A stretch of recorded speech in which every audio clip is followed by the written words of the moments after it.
Hi guys, welcome to this video about the summer solstice. This happens on June 21st this year, 2017. So it always happens around Father's Day because we're celebrating the height of the sun. It's obviously super hot out, especially here in California, and there's so much light. Over in places like Sweden, the sun really never sets. Light and fertility, the green leaves, summertime.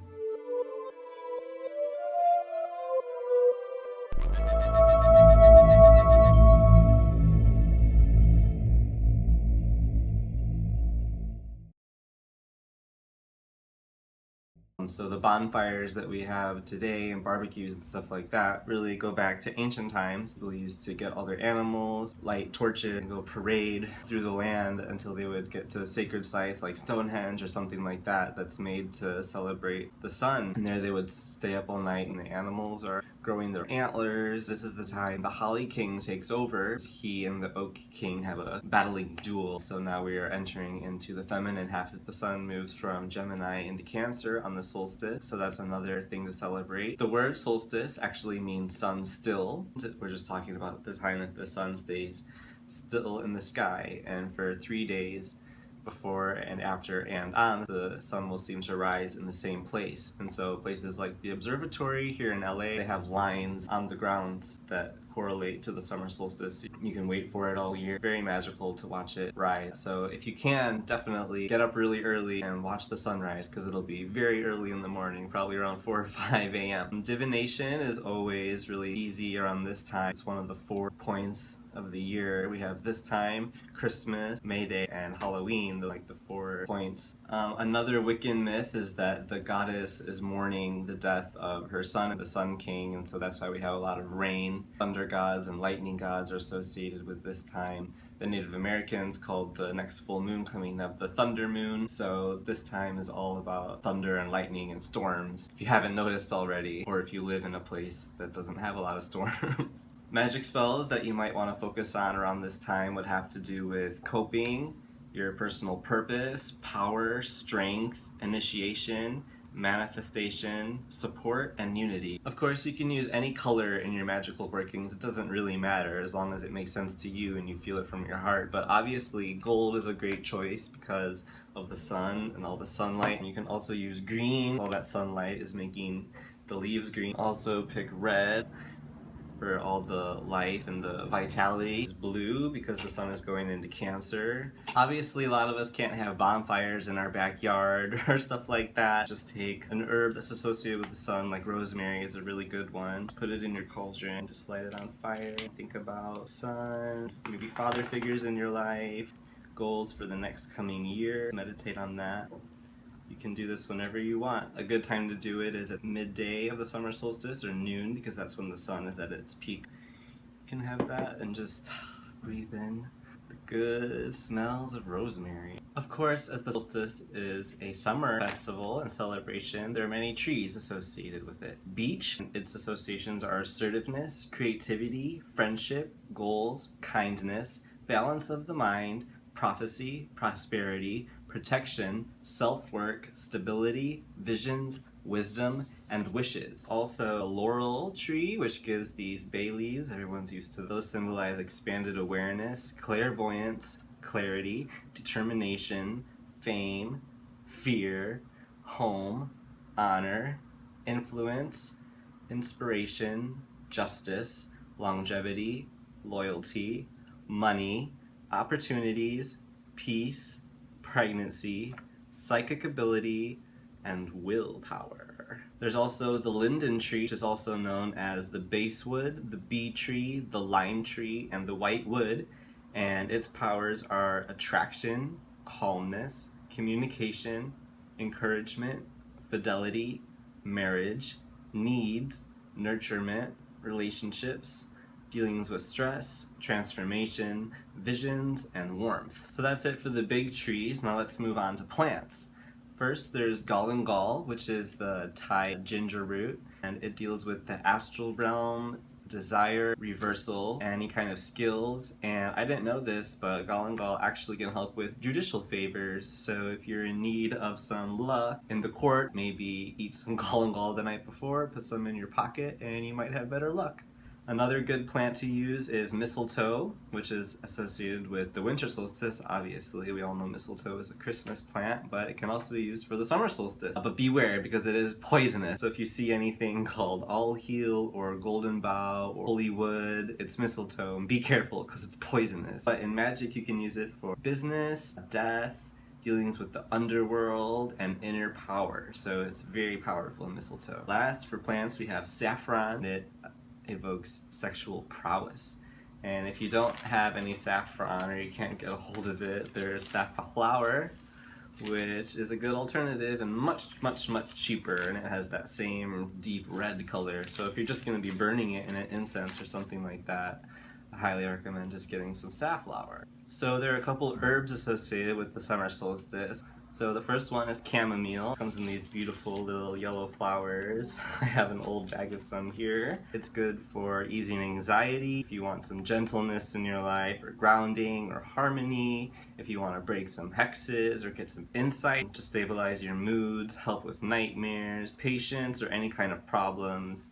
Chamomile can definitely help you find emotional security and help with any sensitivity. Next we have heather. The Scotch heather is another form, and that's called heath. It deals with adaptability, clarity, faith, growth, learning, optimism, passion, romance, and trust. Next we have heliotrope, also known as cherry pie, and just like mistletoe, it's poisonous, so be careful. In magic, it's good for solar energy, happiness, and solar magic. And lastly, we have vervain. Vervain can help with enmity, grace, improvement, defense, and sex magic, quick thinking, the senses, especially seeing, banishing spirits, and averting witchcraft.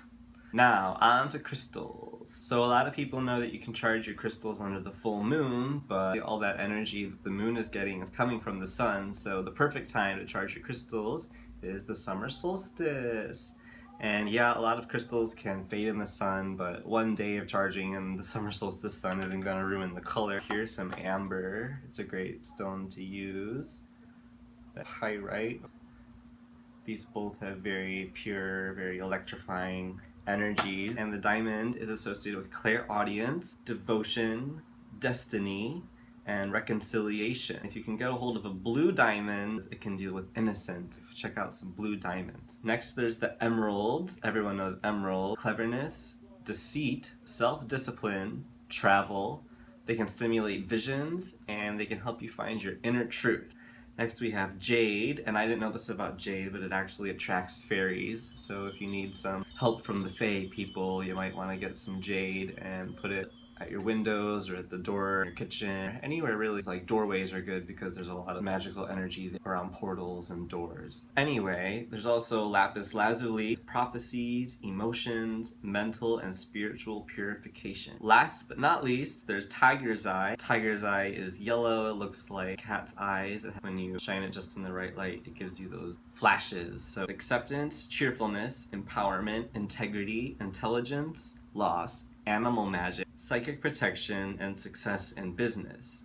And the really cool thing that I learned about tiger's eye is that it can help you collect debts. Give it to them as a present, or put some in your pocket or under your pillow, meditate about them giving you back that money. You deserve it. You should have it. Obviously, there are a lot of gods associated with the summer solstice, as it's a very masculine festival, but there are also some goddesses associated with this high point of the sun. The first one is Amaterasu, and she's the Japanese goddess of the sun, agriculture, and peace. There's also Phoebe from the Greek pantheon, and she's a solar deity. She's the daughter of Gaia, who is the personification of Earth, and Uranus, who is a Titan, I believe, and Phoebe is associated with cycles, so the sun is obviously cyclical, we are revolving. And for gods, there's Apollo from Greece. He's associated with compassion, forgiveness, magic, both black and solar, and sensuality. Then there's the Dagda from the Gaelic tradition, and he's associated with illumination, and he's also the principal god and leader. Then there's the Green Man. Everyone knows the Green Man. He's even on vegetable cans nowadays, so he hasn't gone anywhere. I have this chalice here representing him on it. As you can see, his face is all around there with all the greenery.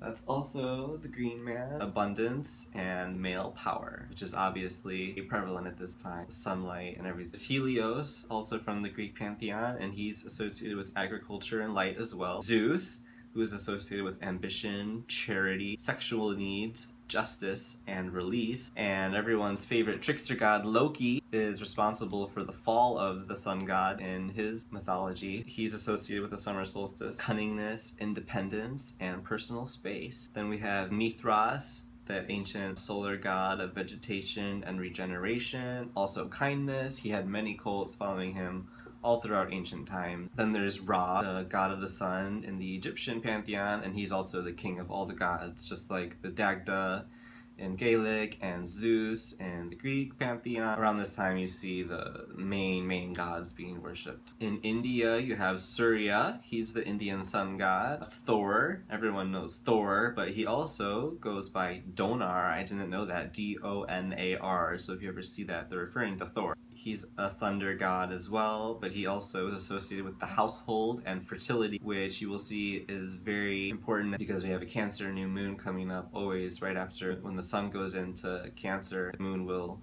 as well very soon. We'll have a beautiful new moon in Cancer, so check out that video as well. Last but not least, we have Furfur, an ancient god with antlers of a deer, and he has wings. He kind of reminds me of a reindeer, but he's associated with lightning and thunder. He can also help you with love magic. That leads us into animals.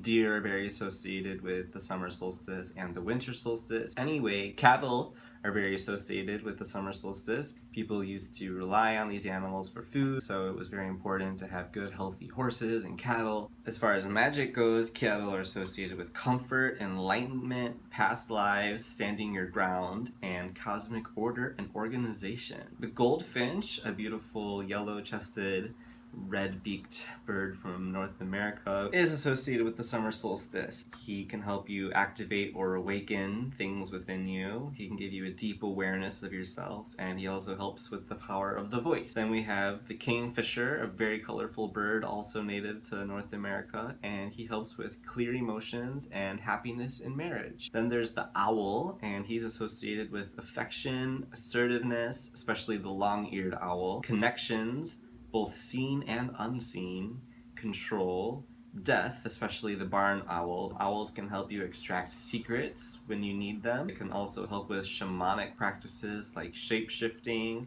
Of course, can give you higher wisdom. Everyone knows owls are associated with wisdom. Next we have the robin, a beautiful reddish-orange chested bird associated with the wisdom of change. Next we have the crab. The sun is moving into Cancer now. We're gonna see a lot of people guarding themselves and protecting their inner softy emotions, and people spending time at home. It's the summer, you're at home, we're all cooking food and enjoying our home and our family and what makes us feel secure and emotionally secure. The crab is also associated with endurance and virility. The octopus, who has radial symmetry like the sun. Octopus is associated with aggression, avoiding danger, and spirits of the underworld, which is associated with the summer solstice, divination, and the fairies, and all of that magical energy is very prevalent. So if you want to learn more about that, watch my midsummer video, because that's just a few days after the summer solstice. So, like I said, if you can't get to a bonfire or anything, you can burn some herbs. My friend was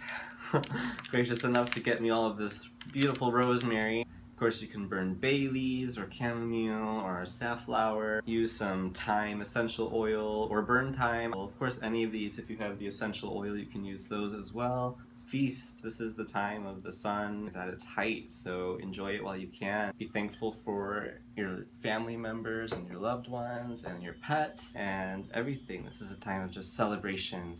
Definitely don't feel any pressure. Follow your intuition and have a good summer solstice. I'll see you later. Bye.